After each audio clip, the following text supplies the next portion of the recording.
ನಾಗಮಂಗಲ ತಾಲೂಕಿನ ಬೆಳ್ಳೂರು ಹೋಬಳಿಯ ಹೊನ್ನೇನಹಳ್ಳಿ ಗ್ರಾಮದಲ್ಲಿ ಶ್ರೀ ರವಿಶಂಕರ ಶಾಸ್ತ್ರಿ ಮತ್ತು ಗ್ರಾಮಸ್ಥರ ಸಹಕಾರದೊಂದಿಗೆ ಪ್ರಥಮ ಬಾರಿಗೆ ಶ್ರೀ ರಾಮ ಸೀತಾ ಕಲ್ಯಾಣ ಅರ್ಥಪೂರ್ಣವಾಗಿ ಶಾಸ್ತ್ರೋಕ್ತವಾಗಿ ನಡೆಯುವುದರೊಂದಿಗೆ ನೂತನವಾಗಿ ನಿರ್ಮಾಣಗೊಂಡಿರುವ ಶ್ರೀ ಸೀತಾರಾಮ ಕಲ್ಯಾಣ ಮಂಟಪವನ್ನು ಲೋಕಾರ್ಪಣೆಗೊಳಿಸಲಾಯಿತು.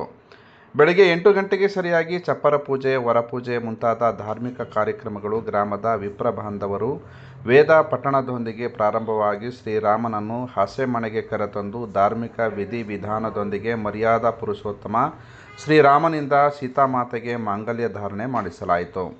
ನಂತರ ಮಹಿಳೆಯಿಂದ ಸೀತಾಮಾತೆಯ ಮಾಂಗಲ್ಯ ಪೂಜೆ ನೆರವೇರಿಸಿ ಲಾಜ ಹೋಮವನ್ನು ಸಹ ಆಯೋಜಿಸಲಾಗಿತ್ತು. ಸಮುದಾಯ ಭವನಕ್ಕೆ ಆರ್ಥಿಕವಾಗಿ ಬೆನ್ನೆಲುಬಾಗಿ ನಿಂತ ಅವರನ್ನು ಕರೆತಂದು ಗೌರವಿಸಿ ಸಮುದಾಯ ಭವನ ನಿರ್ಮಾಣಕ್ಕಾಗಿ ಶ್ರಮಿಸಿದ ವೇದ ವಿದ್ವಾಂಸ ಶ್ರೀ ರವಿಶಂಕರ ಮತ್ತು ಶಶಿರೇಖಾರವರನ್ನು ಗ್ರಾಮದ ವಿಪ್ರ ಬಾಂಧವರಿಂದ ಸನ್ಮಾನಿಸಲಾಯಿತು. ಮಹಾಮಂಗಳಾರತಿಯೊಂದಿಗೆ ಧಾರ್ಮಿಕ ವಿಧಿವಿಧಾನಗಳು ಮುಕ್ತಾಯಗೊಂಡವು.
ಪ್ರದೇಶದಲ್ಲಿ ಇದ್ಕೊಂಡು ಒಂದು ಸಮುದಾಯದಲ್ಲಿ ಈ ತರ ಒಂದು ಬೆಳವಣಿಗೆ ಆಗ್ತಿಲ್ಲ.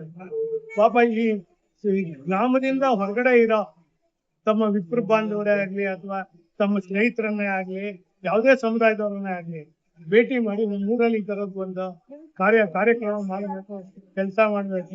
ಇದು ಮಾಡೋದ್ರಿಂದ 4 ಜನಕ್ಕೆ ಅನುಕೂಲ ಆಗುತ್ತೆ ಅಂತ ಪ್ರೇರೇಪಣೆ ಕೊಟ್ಟು ಈಗ ನಮ್ಮನ್ನು ಅದೇ ತರ ಈಗ ನಾವು ಇದೇ ಊರಿನಲ್ಲಿ ಹುಟ್ಟಿ ಬೆಳೆದು, ಬಟ್ ಈಗ ಇಲ್ಲಿ ಯಾರು ಇಲ್ಲ. ನಾವು ಕೆಲ್ಸಕ್ಕೆ ಹೊರಗಡೆ ಬಂದ್ವಿ, ನಮ್ಮ ಮಕ್ಕಳು ವಿದ್ಯಾಭ್ಯಾಸ ಮಾಡಿ ಅಲ್ಲೇ ಉಳಿಸ್ತೀವಿ. ಆದ್ರೆ ಈಗ ಇವ್ರು ಬಂದು ನಮ್ಮ ಪ್ರೇರೇಪಣೆ. ಈಗ ಸತ್ಯ ಹೇಳಬೇಕು ಅಂದ್ರೆ ಈಗ 2 ವರ್ಷದಿಂದ ನನ್ನ ಹೆಂಡತಿ ಸಾಲವಾದ್ಲು. ಈಗ ಅದಕ್ಕೆ ಈಗ ಅವರ ನೆನಪಾರ್ಥಾಗಿ ದೇವಸ್ಥಾನ ಕಲ್ಯಾಣ ಮಂಟಪಕ್ಕೆಲ್ಲ ಫುಲ್ ವಿದ್ಯುದೀಕರಣ ನಾವು ಮಾಡಿಸ್ತೀವಿ.